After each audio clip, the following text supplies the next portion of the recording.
নমস্কার, আমি অসীম অধিকারী।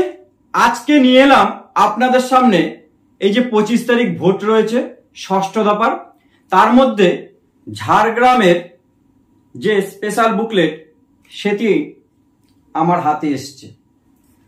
এখানে পয়েন্ট রয়েছে 9টা রিপোর্টের উপরে স্পেশাল বুকলেট রয়েছে। এগুলো আমি ধরে ধরে আপনাদের সঙ্গে আমি আলোচনা করব। যদি বড় হয়ে যায়, যে স্যার ম্যাডামদের মনে হবে যেগুলো আমি জানি বা আমার প্রয়োজন নেই, স্কিপ করে করে দেখুন, কোনো অসুবিধা নেই। কিন্তু আমি যতটা পেরেছি ডিটেলসে আমি আলোচনা করার চেষ্টা করেছি। আর একটা কাজ করেছি, আমি ঘরের সব লাইট আমি অফ করে দিয়েছি, শুধুমাত্র ডিসপ্লেটা যাতে স্পষ্ট বোঝা যায় সেই কারণে আমি বাদবাকি আলো অফ করে আমি এই রেকর্ডিংটা করছি। তার জন্য এমনি আমি কালো দেখতে, মুখ হয়তো আরো কালো, কিছু ভাববেন না। তার আগে একটা ছোট্ট ঘটনা বলি, একটু সময় নষ্ট করব, 1 থেকে 1.5 মিনিট, বড় জোর 2 মিনিট, বক বক করছি না। সেটা হলো, আমি একটি ফোন নাম্বার দিয়েছিলাম আমার মায়ের, তাতে আমি দেখতে পাই প্রতিদিন 100-150 হোয়াটসঅ্যাপ আসে। আমি যতজনের পারে আমি চেষ্টা করি রাত্রি 1টা 1:30 বা দিনে যখন সময় হয় আমি দেওয়ার চেষ্টা করি। এমন নেই আজ পর্যন্ত হোয়াটসঅ্যাপে মেসেজ করেছেন হয়তো বাই মিস্টেক 1-2 জন ছাড়া আমি উত্তর দিইনি, এমন কেউ নেই। 20 তারিখ ভোট ছিল, 19 তারিখ, 20 তারিখ, 21 তারিখ স্কুটিনি ছিল, 3 দিন ব্যস্ত ছিলাম। আমি এসে যা দেখেছি প্রায় 500-র অধিক হোয়াটসঅ্যাপ, আমি সবগুলোরই উত্তর দেওয়ার চেষ্টা করেছি। এবং ভিডিওর যে কমেন্ট থাকে আমি যতটা পেরেছি আমি উত্তর দেওয়ার চেষ্টা করেছি। হয়তো এমন ঘটেছে যে 20 তারিখ ভোট ছিল, তার 2-1টা উত্তর আমি দিতে পারিনি, যেহেতু সেই সময় খুবই ব্যস্ত ছিলাম, সেই ডেটগুলো ওভার হয়ে গেছে বলে আমি আর পারিনি, এর জন্য আমি ক্ষমা প্রার্থী। কিন্তু আমি চেষ্টা করি সবার উত্তর দেওয়ার, যেটুকু পারি আমি পাশে থাকা। যে ঘটনাটা বলছি, আমাদের হুগলি জেলার শ্রীরামপুরের জনাইতে ছিল ডিসিআরসি, আমি ছিলাম সেক্টর অফিসার। বহু ভোট কর্মীর সঙ্গে দেখা হয়েছে, বহু জনের সঙ্গে কথা হয়েছে, খুব ভালো লেগেছে, নিজের কাছে খুব বিষয়টা ভালো লেগেছে। কিন্তু একটি দুঃখদায়ক ঘটনা, সেটি আমি আপনাদের সঙ্গে শেয়ার করতে চলেছি। সেটা হলো, আরসি কাউন্টারে আমাদের সেক্টরের যা মালপত্র, যে রিজার্ভে ইভিএম জমা ফমা দিয়ে সবকিছু হয়ে গেছে, বাড়ি যাব। এই মুহূর্তে একজন কলিগ বললেন যে এক ভোট কর্মীর ডিস্ট্রিবিউশন মার্ক হারিয়ে গেছে বা ডিসি থেকে পাইনি। আমি সঙ্গে সঙ্গে ব্যাপারটা বুঝে গেলাম, ডিসি থেকে ডিস্ট্রিবিউশন মার্ক পাইনি, ভোট কর্মী সেটা না মিলিয়ে নিয়ে চলে গেছে, এমন মনে হয়নি। এমন বোকা ভোট কর্মী কেউ নেই। আমি তো তখনই বুঝে গেলাম ওনারা পেয়েছে, মিলিয়েছে, হয়তো স্কুলে যখন গেছে তখন হারিয়ে গেছে। তখন আমি মনে করলাম ওনাদের পাশে থাকা অবশ্যই প্রয়োজন। সঙ্গে সঙ্গে আমি পীযূষকে বললাম চলো ওনাদের কাছে যাই, এবং ওনারা হলেন মহিলা ভোট কর্মী। তখন আমার একটু সমবেদনা যেন আর একটু বেড়ে গেল। সঙ্গে সঙ্গে ওই কাউন্টারে আমি গিয়ে আমি বললাম যে ওনাদের ডিস্ট্রিবিউশন মার্ক হয় এখান থেকে যখন মিলিয়েছিল তখনই হারিয়ে গেছে বা যাওয়ার পথে হারিয়ে গেছে। ফলে কোনো ফরম্যাটে কিন্তু আমিও দেখেছি ডিস্ট্রিবিউশন মার্ক মানা নেই। আমি ওনাদেরকে বললাম বিষয়টা আমি দেখে নিচ্ছি, আমি ফরম্যাট গুলো দেখে নিচ্ছি, ওই নিয়ে ওনাদের কোনো প্রশ্ন করবেন না। সঙ্গে সঙ্গে উনি রাজি হয়ে গেলেন। কেন বলছি, ওই যে আমাদের জনাই ট্রেনিং হাই স্কুলে যে ডিসিআরসি হয়েছিল, ওনাদের সেকেন্ড ট্রেনিং এর আমি মাস্টার ট্রেনার ছিলাম। ফলে আমি মোটামুটি যতটা পেরেছি, আমি যতটা জানি সেইভাবে গাইড করেছিলাম রিসিভিং কাউন্টারে কিভাবে সবাইকে আপনাদেরকে রিসিভ করতে হবে। ফলে উনি আমার এক কথায় ওই কাউন্টারের যিনি ইনচার্জ ছিলেন উনি রাজি হয়ে গেলেন। আমি ওই ভোটকর্মী, মহিলা ভোটকর্মীদের সঙ্গে বসে পড়লাম। আমার খুব খিদে পেয়েছে, আমি বাড়ি আসলাম না, তো আমি বসে পড়লাম। ওনাদের সঙ্গে প্রায় 35 মিনিট কাটালাম। সব ফরম্যাটের রিপোর্ট নিজে হাতে লিখলাম, ওনাকে দিয়ে সই করালাম, সবকিছু রেডি করে দিলাম, ঠিক আছে। এবং ওনাদের মধ্যে একজন আমাকে চিনতেও পারলেন, বললেন আমার চ্যানেলের নাম অন্য একটা, বললেন ঠিক আছে। আমি নিজের মনে মনে হাসলাম, কিছু মনে করলাম না, কিন্তু খিদেতে খুব কষ্ট পাচ্ছি। তার মধ্যেও আমি সব নিজে হাতে আমি রিপোর্ট তৈরি করলাম, স্টিচ বুকলেট এবং বিভিন্ন 17A 17C সবকিছু আমি নিজে হাতে তৈরি করে দিলাম। তৈরি করে দিয়া ওনাদেরকে যখন আমি ছাড়ছি, ঠিক আছে আপনাদের এবার রেডি, আপনারা এবার কাউন্টারে যেতে পারেন, তখনই আমি আঘাতটা পেলাম। একবারও ওনাদের তরফ থেকে ধন্যবাদ বা থ্যাংক ইউ পেলাম না। সঙ্গে সবসময় আমাকে সঙ্গে সঙ্গে সম্মান করেছেন, দাদা এই, দাদা ভুল হয়েছে, দাদা ওই, দাদা এই। ঠিক আছে, আমি ওনাদেরকে ম্যাডাম ম্যাডাম সম্বোধন করেই কিন্তু সবসময় কথা বলেছি, কিন্তু ওনাদের থেকে একবারের জন্য ধন্যবাদ পেলাম না। তখনও আমি কোন রকম কিছু মনে করিনি। আমি সঙ্গে সঙ্গে আমি দেখলাম আমার কাজ হয়ে গেছে, আমি কাউন্টারে গেলাম, কাউন্টারের পিছন দিয়ে গিয়ে ওই ইনচার্জকে বললাম আমি মিলিয়ে নিয়েছি, ওনাদেরকে কিছু বলতে হবে না, যেভাবে প্যাকেট নিয়ে এসছে আমি গুছিয়ে দিয়েছি, নিয়ে নেন। আমি এইটুকু করলাম, কিন্তু আমি আঘাত পেয়েছি ওই এক জায়গায়, ওনাদের তরফ থেকে ওই যে 4 জন ভোট কর্মী ছিল এবং সঙ্গী একজন ওদের সঙ্গে এসে বসেছিলেন, এই 5 জনের মুখ থেকে কারো একজনের থেকে একবারের জন্য থ্যাংক ইউ বা ধন্যবাদ পাইনি। সত্যি আমি আঘাত পেয়েছি এই ঘটনায়। যাই হোক, সময় নষ্ট করলাম, চলুন ঝাড়খণ্ডের স্টিচ বুকলেট বা স্পেশাল বুকলেট কি কি রয়েছে। PS05, আমরা যে রিপোর্ট করি সেটাকে আমরা বলি PS05, আর ইয়ারও স্যার ম্যাডামরা স্টেটে যেটা পাঠায় সেটা হলো A05, অর্থাৎ এটার কম্পাইলেশন করে অন্য A05 স্টেটকে পাঠায়। আপনাদের জানার কথা নয়, আমি জানি, আপনাদের সঙ্গে শেয়ার করলাম। স্টিচ বুকলেটে থাকছে 17C 1 কপি, স্টিচ বুকলেটে থাকছে প্রিসাইডিং অফিসারের ডিক্লারেশন 1 কপি, প্রিসাইডিং অফিসারের রিপোর্ট 1 কপি, প্রিসাইডিং অফিসারের ডায়েরি 1 কপি, 16 পয়েন্ট রিপোর্ট, এটা কিছুই নয়, খুব সহজ, 16 point report, visit sheet 1 copy, form 14A মানে ব্লাইন্ড ভোটারের সঙ্গী দিয়ে ভোট দেওয়ার যে রিপোর্ট রিটার্ন ফরম্যাট, আর ESDর তথ্য। এই 9টির উপর দাঁড়িয়ে আছে স্টিচ বুকলেট। স্টিচ বুকলেটের এই পোর্শনটা, এর উপরের পোর্শন আপনাদের করতে হচ্ছে, নিচের পোর্শন আপনাদের নয়। তবে নিচের পোর্শনটা যদি ফিল আপ করেন নিজেদের ধারণা, কনফিডেন্স আরো বেড়ে যাবে। আমি আসছি ব্যাখ্যায়। পুরো নাম লিখলেন, সার্ভিস ডেজিগনেশন লিখলেন, নিজের রেসিডেন্সিয়াল অ্যাড্রেস লিখলেন, ফোন নাম্বার লিখলেন, give tick mark in appropriate box. Micro observer ছিল কি ছিল না, থাকলে টিক চিহ্ন দিন, না থাকলে নো লিখে দিন। হয়ে গেল। এখানে একটা জিনিস খেয়াল করবেন, PS05 এর একটি পয়েন্ট, 17C এর 6 নম্বরের একটি পয়েন্ট, আর প্রিসাইডিং অফিসার ডায়েরির 10-এর 4 নম্বর পয়েন্ট সেম হয়েছে কিনা, তাই এখানে যদি হয়ে থাকে আপনারাও মিলিয়ে নিয়েছেন, এখানে টিক দিয়ে দিন। মুখটা কালো আসছে, খারাপ ভাববে না, শুধু এই স্ক্রিনের জন্য। তারপরে ভোটার টার্ন আউট রয়েছে, এই পোর্শনটা কিন্তু ওনাদের জন্য। এইখানে টিকটা আপনারা দেবেন না, এইখানে টিকটা আপনারা দেবেন না, এটা হচ্ছে কাউন্টারে রিসিভিং করার পরে ওনারা দেবেন। আপনারা নিজেদের 3টে মিলিয়ে নিয়েছেন, নিজেরা দেখে নিয়েছেন। নিচের পোর্শন হচ্ছে ভোটার টার্ন আউট রিপোর্ট, অর্থাৎ মেল কত ছিল, ফিমেল কত ছিল, টোটাল ছিল। মেলের সঙ্গে আমি কি করেছি, 400+3 EDC লিখে দিয়েছি, কারণ ওনারা কিন্তু ওই বুথের ভোটার হয়ে গেছেন যারা EDC ভোট দিয়েছেন। Female 300, total 703। কতজন এপিক দিয়ে ভোট দিয়েছেন, 570, এপিক ছাড়া ভোট দিয়েছেন 30, আমি ধরে নিয়েছি, তাহলে টোটাল ভোটার কত, 600। টোটালটা লেখার জায়গা নেই। ESD কেও ভোট দিয়েছে, আমি ধরে নিলাম সুবিধার জন্য একজন ESD ভোট দিয়েছেন। টেন্ডার ভোট পড়েনি, টেস্ট ভোট হয়নি। নিচে হচ্ছে কাউন্টার সুপারভাইজারের সই, ওই 6টা কাউন্টার নিয়ে একজন ব্যক্তি থাকেন, ওনার সই, এবং কম্পিউটারে যিনি ডাটা এন্ট্রি করছেন ওনার সই। এই দাগের নিচে আপনার কিছু করার দরকার নেই। যদি নিজের প্রতি বিশ্বাস থাকে তাহলে ভোটার টার্ন আউটের এই পোর্শনটা ফিল আপ করতে পারেন। নিউ ইনস্ট্রাকশন কিছু দেওয়া আছে, যেগুলো আপনারা বইতে পড়েছেন, ট্রেনিং এ জেনেছেন, সেটাই দেওয়া আছে। প্রিসাইডিং অফিসারের রিপোর্টের 5টা পার্ট বলে দেওয়া আছে। কালেকশন অফ প্রিসাইডিং অফিসারের রিপোর্ট বলে দেওয়া আছে, অর্থাৎ পার্ট 1, 2, 3 আপনি জমা দিচ্ছেন, ইভিএম চেঞ্জ হলে সেই পার্টটা যে অবস্থায় যেটা ফিল আপ হবে সেটা সেক্টর অফিসারকে দিচ্ছেন।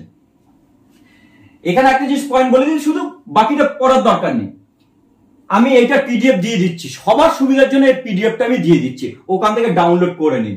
হ্যাঁ, আর ডাউনলোডে আমি দেখতে পাচ্ছি, আমি ডেসক্রিপশনে দিচ্ছি, আমি এডিটরে মানে আপনারা এডিট করতে পারবেন, আমি টিক মেরে দিচ্ছি সেখানে।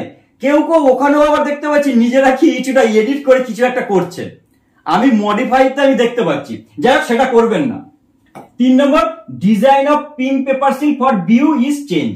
অবশ্যই বিউতে যে পিঙ্ক পেপার সিল লাগাচ্ছে আমরা কমিশনিং এর সময় লাগিয়েছিলাম, আপনাদের কাজ নয়। এর জন্য এই পয়েন্টটা বলে দিয়েছে যে বিউতে লাগানো পিঙ্ক পেপার সিল চেঞ্জ পাবেন, আর কিছু নেই।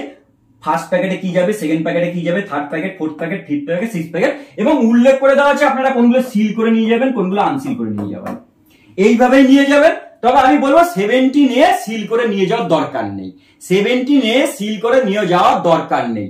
যদি ওনারা সিল করতে বলেন ওখানে কষ্ট করে সিল করে দেবেন, নাহলে ফেভিকল আঠা লাগিয়ে দেবেন। কারণ 17A না কিছু একটা ঘটনা ঘটলে বাই ফোনে বা কোনো কিছু রিপোর্ট এলে 17A মিলিয়ে দেখা হয়। PS05 কত ভোটার ছিল, মেল ফিমেল টোটাল, এখানেও কিন্তু 3 জন ইডিসি যোগ করে আপনি লিখবেন কতজন ভোট দিয়েছেন। এখানে ইডিসি উল্লেখ করার দরকার নেই, মেলের মধ্যে ঢুকিয়ে দেবেন, ফিমেলের মধ্যে ঢুকিয়ে দেবেন, টোটাল লিখবেন। টেন্ডার ভোট হয়নি, এপিক দিয়ে কতজন ভোট দিয়েছেন তারপর লেখার জায়গা রয়েছে, কত পার্সেন্ট ভোট হলো তার লেখার জায়গা রয়েছে। ভিডিওটা একটু বড় হচ্ছে, আমি বলেছি যার মনে হবে স্কিপ করে দেখুন, আর না হলে ডিটেলস যদি দেখতে চান দেখুন। Number of challenge vote 00, proxy vote 00, number of elector voted alternative document, আমি আগেই দেখিয়েছি যে 30 জন অল্টারনেটিভ ডকুমেন্ট দিয়ে ভোট দিয়েছেন। ব্লাইন্ড বা ইনফার্ম ভোটার সঙ্গীয় ভোট দিয়েছেন 4 জন, ব্রেল ব্যবহার করে ভোট দিয়েছেন 0, রিফিউজ টু ভোট 0 করেছি, ওভারসিয়ার্স ভোট 0, এটা কিন্তু দুবার রিপিট হয়েছে, একবার হয়েছে 6 নম্বর পয়েন্টে আর একবার হয়েছে 9 নম্বর পয়েন্টে। 9 আর 6 সেম, বাই মিস্টেক যিনি করেছেন হয়তো ভুলবশত হয়ে গেছে। পোলিং এজেন্ট কতজন ছিল আর পোলিং এজেন্ট কতজন নিয়োগ করা হয়েছিল, আপনি যতজন পোলিং এজেন্টকে বুথে দেখতে পেয়েছেন ততজনকেই আপনি বলবেন নিয়োগ করা হয়েছিল। কারণ আপনি জানেন না কতজনকে নিয়োগ করা হয়েছে, কারণ কেউ আপনাকে ফোনেও বলেনি, কেউ আপনাকে প্রমাণও পাঠায়নি এই বুথের জন্য এতজন পোলিং এজেন্ট নিয়োগ করা হয়েছে। অর্থাৎ যতজন পোলিং এজেন্টকে আপনি বুথে দেখতে পেয়েছেন তত সংখ্যাই লিখবেন এখানে।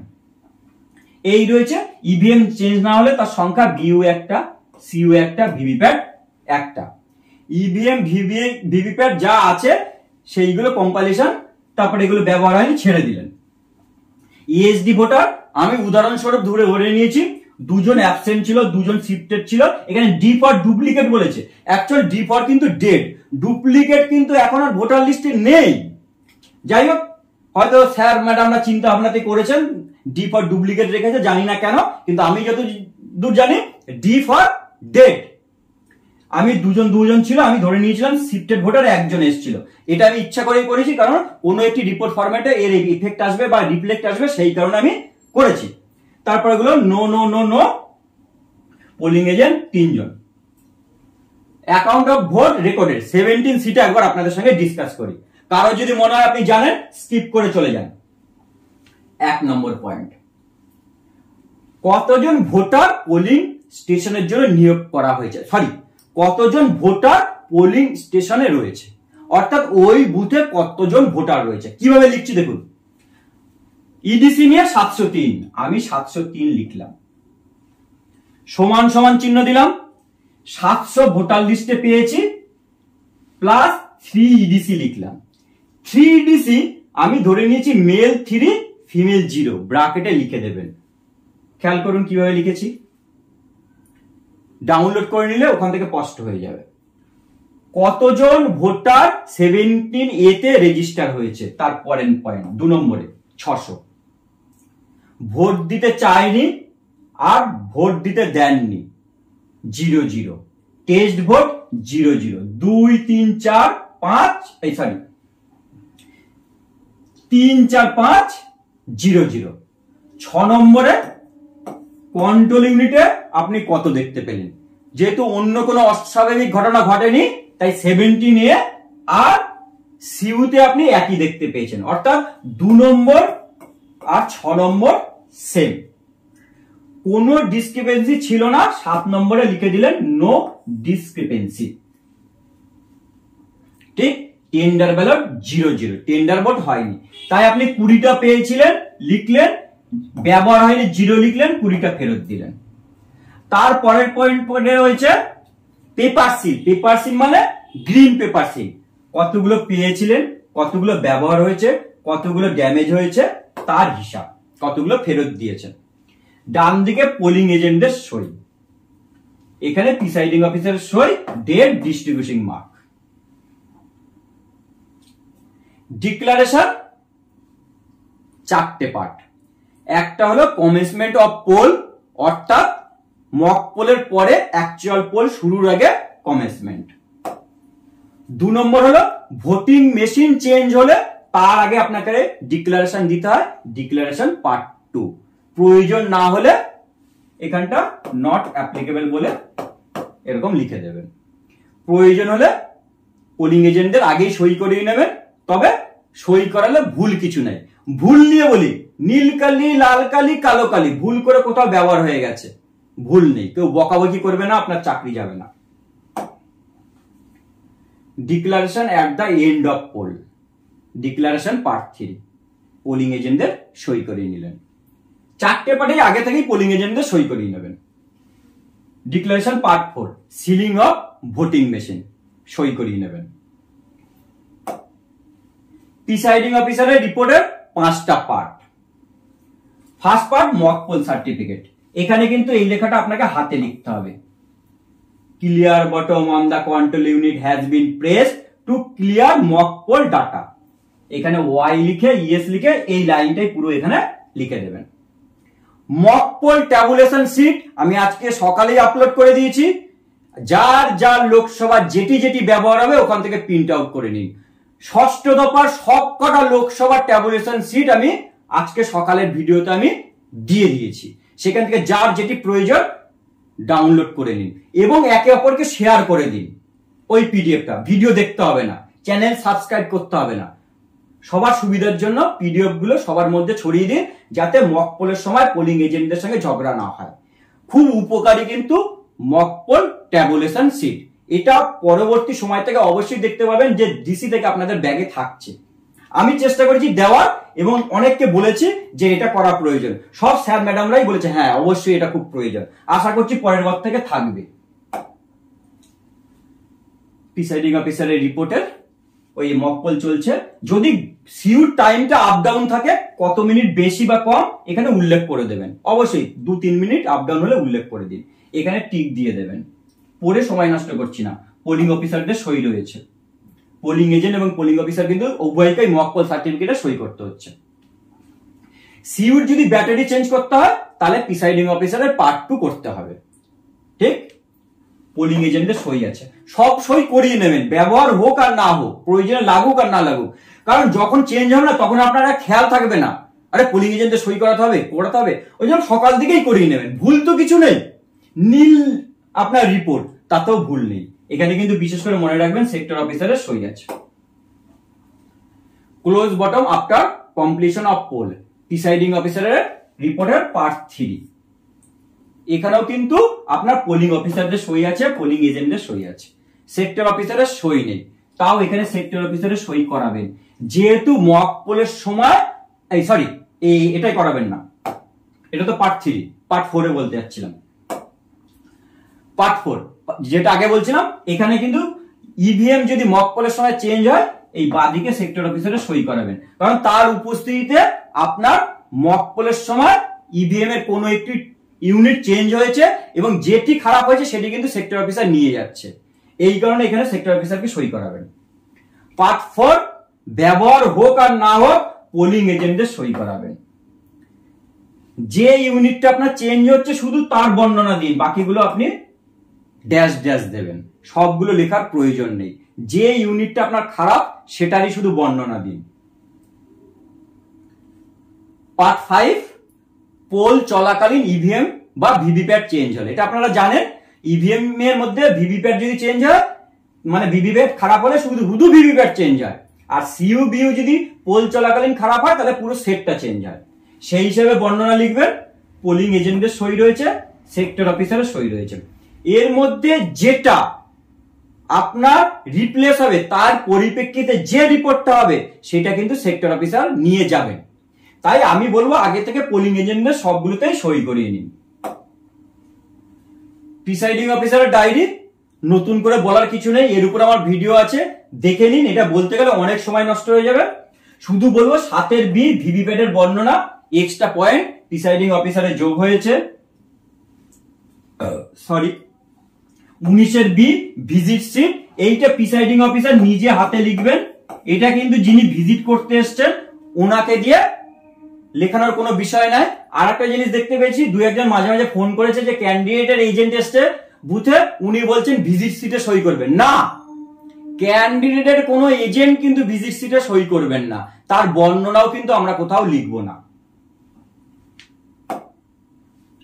আর একটা হচ্ছে ইভিএম চেঞ্জ হলে 22 নম্বর পয়েন্টের 5-এর দাগে ফেলিয়ার অফ ভোটিং মেশিন, তার কিন্তু বর্ণনা লিখতে হবে।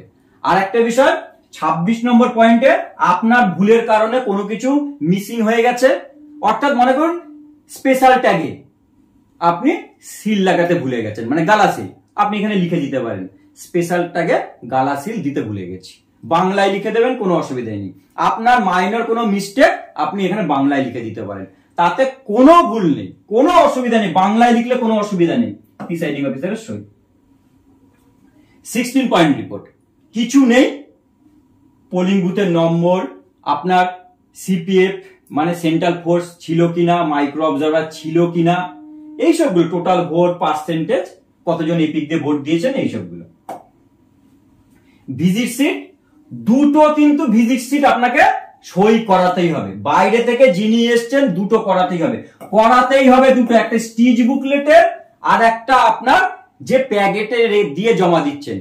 আমার বুথে অবজারভার স্যার এসেছিলেন, আমি ওনাকে দেখেছি দুটো ভিজিট সিটেই কিন্তু সই করেছেন, একটা স্টিচ বুকলেটের ভিজিট সিট আর একটা আমরা যে খামে ভরে জমা দিচ্ছি আরসিতে সেই ভিজিট সিটও।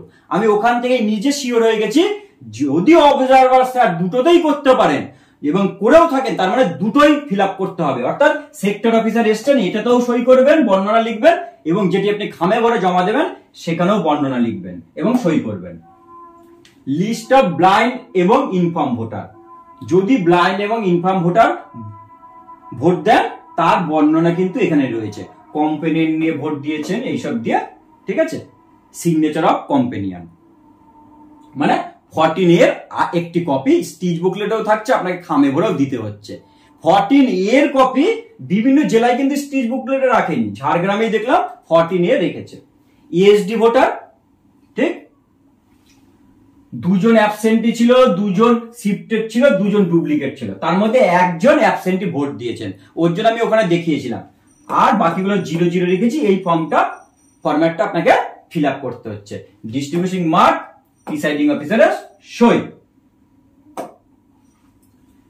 লাস্টের দিকে কিছু ভুলে যাবেন সেরকম কিন্তু উল্লেখ করে দেওয়া হয়েছে। এখানটায় কি কি বলে দেওয়া হয়েছে, যে পয়েন্টটা আমি খুব ইম্পর্টেন্ট মনে করেছি সেটা হলো এই বইয়ের 17C আনসিল বলে গণ্য হবে। মোট প্রতিদ্বন্দ্বী প্রার্থীর সংখ্যার সমান এবং অতিরিক্ত আরো দুটো কপি 17C প্রস্তুত করতে হবে। উপস্থিত পোলিং এজেন্টদের প্রত্যেককে একটি কপি 17C সরবরাহ করে অতিরিক্ত কপিটি যেটি আপনি খামে ভরবেন তাতে কিন্তু ওনাদের রিসিভ সই করাবেন এবং ওই কপিটি সিল করে ফার্স্ট প্যাকেট ইভিএম প্যাকেটে রাখবেন। অর্থাৎ কিন্তু বলে দিচ্ছে 17C পোলিং এজেন্টদের দিয়েছেন, তা আপনি 17C আপনার কাছে যে কপিটা রয়েছে, অর্থাৎ যেটা আপনি প্যাকেটে ভরে জমা দেবেন তাতে আপনি রিসিভ বলে সই করাবেন। নিচের দিকে যে সাদা ফাঁকা জায়গাটা রয়েছে সেখানে সই করাবেন, শর্ট সিগনেচার করিয়ে ব্র্যাকেটে কোন পার্টির জন্য লিখে দেবেন। আর একটা হচ্ছে 17A লাস্ট ভোটার ভোট দিয়েছেন, লাইন টানলেন, তার নিচে লিখবেন the serial number of the last entry in form 17A এত বলে লিখে প্রিসাইডিং সই, ফার্স্ট পোলিং অফিসারের সই, পোলিং এজেন্টদের সই করাবেন। আর একটি কি, এই বুকলেটের পেজ নম্বর 21 এর নিচের দিকে certificate of SD elector having voted সার্টিফাইডটি পূরণ করে দিয়ে 17A রেজিস্টারের সঙ্গে লাগিয়ে দিন। অর্থাৎ যেটা আপনি এক্সট্রা পাচ্ছেন পারফোরেটেড বুকলেটে সেইটা কিন্তু আপনাকে ওই যে আপনার 17A রেজিস্টার তার পিছনে আপনাকে লাগিয়ে দিতে বলা হচ্ছে। মোটামুটি যা পেয়েছি সেইটুকুই আপনাদের সঙ্গে বর্ণনা করলাম, আর সামগ্রিক আর কিছু নেই। এখানে অল্টারনেটিভ ডকুমেন্ট কি কি দিয়ে ভোট দিতে পারেন সেটুকু বলে দেওয়া হয়েছে। ভালো লাগলো, ঝাড়গ্রামের স্টিচ বুকলেট সত্যি খুব ভালো লাগলো। আর কিছু নেই, ব্যাস অনেকটা সময় আপনাদের নষ্ট করলাম। সবাই ভালো থাকবেন, নমস্কার, ধন্যবাদ।